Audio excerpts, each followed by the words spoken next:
કેમ છે બેનો? મજામાં? આજે એકદમ લૂઝ કપડામાં રનિંગમાં પહેરેમાં 2 પીસ રિયોનમાં લઈને આવેલા છે. 4XL 5XL ને 6XL ની સાઈઝ રહેવાની છે. બહુ બધી પ્રિન્ટો આવેલી છે, તમને ઓપન કરીને બતાવીએ. એકદમ મસ્ત ફર્મમાં આવેલી છે, બિગ સાઈઝમાં.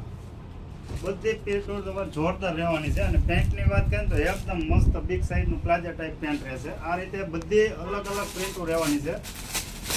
તમને 3-4 ડિઝાઇન ઓપન કરીને બતાવી દઉં. રેટમાં બધી પ્રિન્ટો બહુ મસ્ત રહેવાની છે. 7 થી 8 ડિઝાઇન આવેલી છે. બધી પ્રિન્ટમાં તમારે રૂટિનમાં પહેરાય, સમરમાં પહેરાય એ ટાઈપમાં રહેવાની છે. આમાંથી કોઈ બી કલર ગમે એનો સ્ક્રીનશોટ પાડીને વોટ્સઅપ કરજો. ટાઈપની બધી મસ્ત પ્રિન્ટો રહેવાની છે. અને સાઇઝની વાત કરીએ ને તો 4XL 5XL ને 6XL સુધીની સાઇઝ રહેશે. આ વિડીયો જેટલો બને એટલો શેર કરજો, અમારા પેજને ફોલો કરજો, લાઈક કરજો. લક્ષ્મણનગરમાં 10 નંબરની ગલીમાં 275 નંબરની અમારી શોપ આવેલી છે. Thank you.